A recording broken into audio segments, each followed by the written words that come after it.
Hello, I'm Jim Canfield, CEO of Renaissance Executive Forums, and I'd like to welcome you to Strategies for Success 2011. I'm really excited today to be with Jack Stack. Jack is CEO of SRC Holdings, formerly known as Springfield Remanufacturing. And probably as importantly, he's the founder and thought leader behind the great game of business. Jack, thanks for being with us today. Thank you. Jack, the story of the great game of business and SRC it's an American success story. Could you tell us about those early days and how this whole thing got started? Well, I'm going to go back to one of the earlier recessions, which is around 1983. But 14 years prior to 1983, I worked at a very, very large company, a Fortune 500 company called International Harvester. I was in manufacturing. I grew up in manufacturing. I was manufacturing a very metric-driven business. We were taught all the aspects of quality control, and we were taught the aspects of delivery.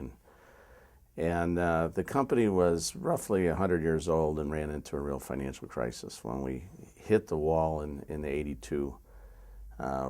Combination of global competition, combination of old style management, combined with the fact is that we couldn't change because we were so deeply rooted into a confrontational style leadership.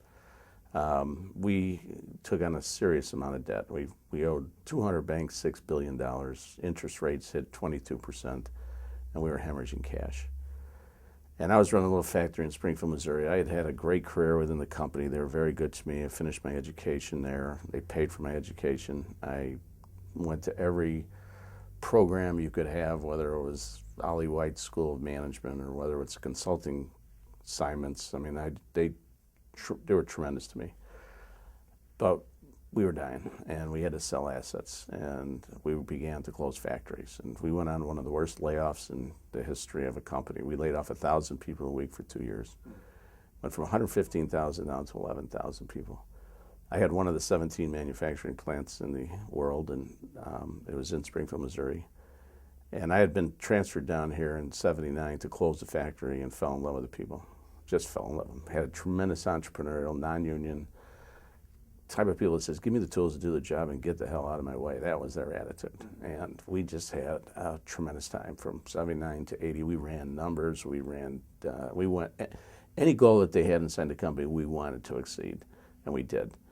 And all of a sudden, then we were the headlines. We were on cameras. We were on print. The whole idea was that the company was not going to survive. We were going to be the first big company that was going to take the hit. I would walk the floor. People would ask me things like, should I get married?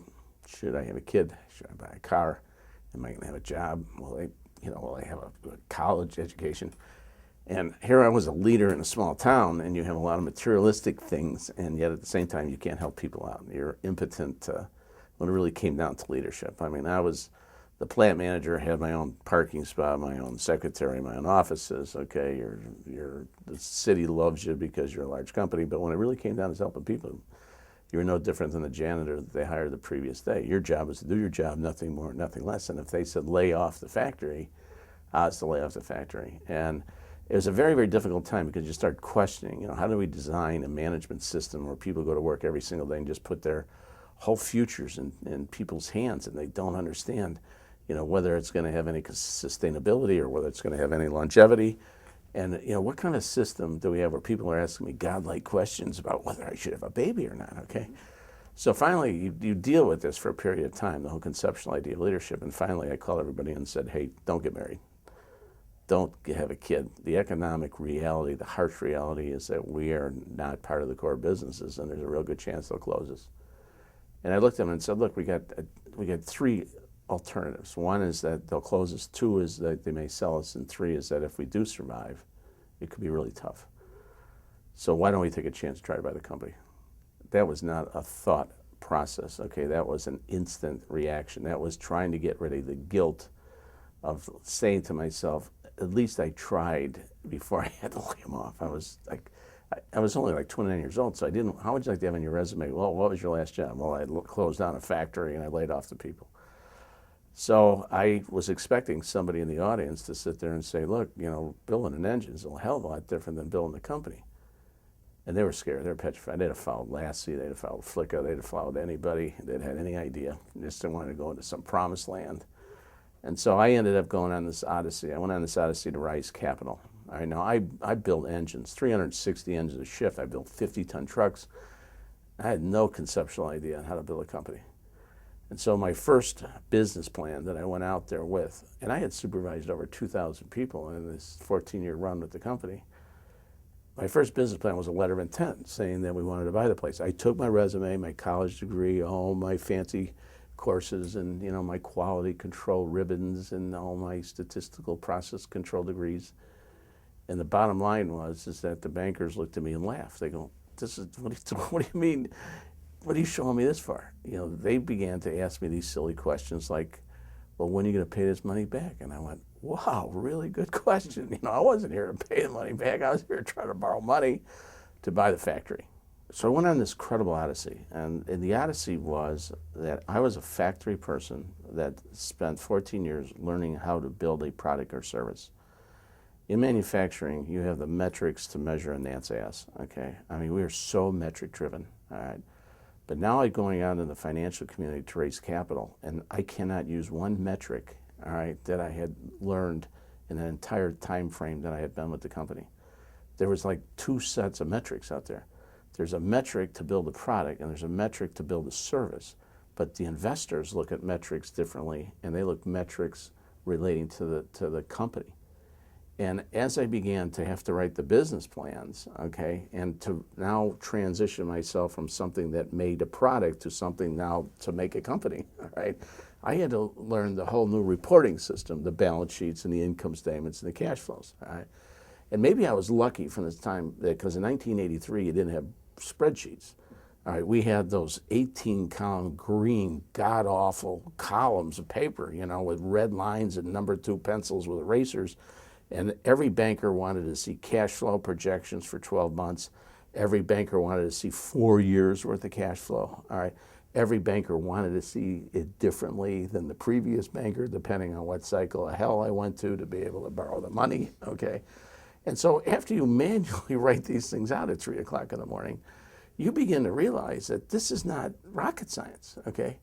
That I could understand these metrics. All right. And then when I got denied the loan, I would really get angry. And I would get angry not at the lending institution. I got angry at the company that I worked for, because in the 14 years that I was at that company, they didn't think I could understand those metrics. They thought all I could do was build a truck, put it on the trailer, ship it to Russia, get it to them on time, and that all the financial aspects of the business was only going to be handled in sophisticated people's hands, okay, or I wasn't at a position where that confidentiality would be, trusted with me. And so, it was like I came from manufacturing, and I began to see two systems. I saw a system where they took these metrics, they consolidated them, they put them in a safe, and then they closed the safe. And then they said, okay, now we got to design a new way of managing the people to get what's in that safe, but we can't tell them what's in that safe. And I'm sitting there going, wow, to increase productivity, you take constraints out of the process. And so I made a promise to God that I'd say if I ever got this loan, and there was a bad, I was trying to float a receivable that 200 banks already had $6 billion on, all right? So who was going to be the 201st bank? It didn't look real good. But I was totally economic illiterate, so I had no fear. I didn't know, okay, what the odds were against this. All I was trying to do was save 300 jobs, all right? That's what I was trying to do, was just save the job. I can't look at you right now and say I was there to stay, okay? I was trying to make absolutely certain I didn't have this guilt. And so I went to 54 financial institutions, all right, and got turned down by every single one of them.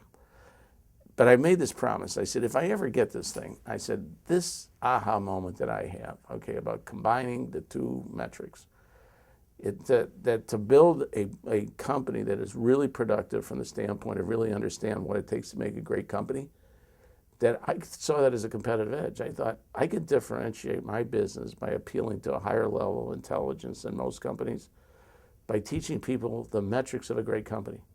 Because wouldn't you then have to have great products? Wouldn't you have to have great services to create a great company?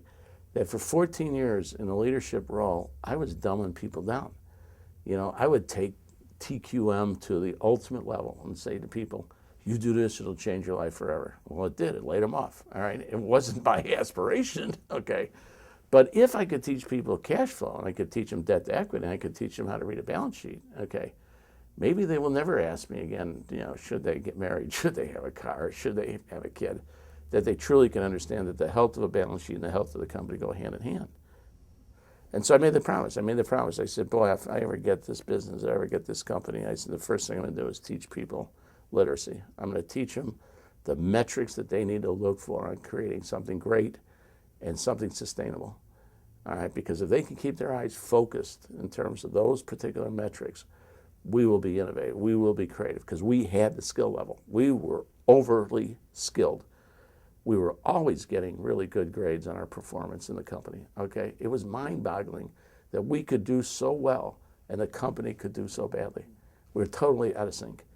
And so my idea was to sit there and align everybody up and create a great company. Let's just create a great company. And let's forget about all the things that we learned in the past, and really focus on the metrics, this reporting system, because this is a reporting system that's going to have an impact on our lives. What happened was a Wall Street Journal came across my desk and it talked about a bank that was in serious trouble. And everybody was in trouble in 1982. Everybody was in trouble. And this one needed to have a higher net interest margins, and that's indicative that they got to take riskier loans. And you learn this language, okay? And I finally interpreted it saying, well, they got to take risky loans. I said, well, this is the bank for me. They're looking for wild We're ones. the perfect customer for that. Absolutely. So I took my 54th business plan, flew to Chicago, and said, I hear you're booking bad loans. I got a doozy for you. And on February 1st, 1983, we booked the worst loan in corporate America. We ended up borrowing $8.9 million. And the irony of it is that we only had $100,000 worth of equity. So we were at 89-to-1 debt to equity buyout at 18% interest rates. And we were able then to start the company with our backs totally up against the wall with no room to move whatsoever. Totally economically illiterate, all right? But at the same time, had no idea of the risks and no idea of how difficult it was going to be. All we knew is we had a chance.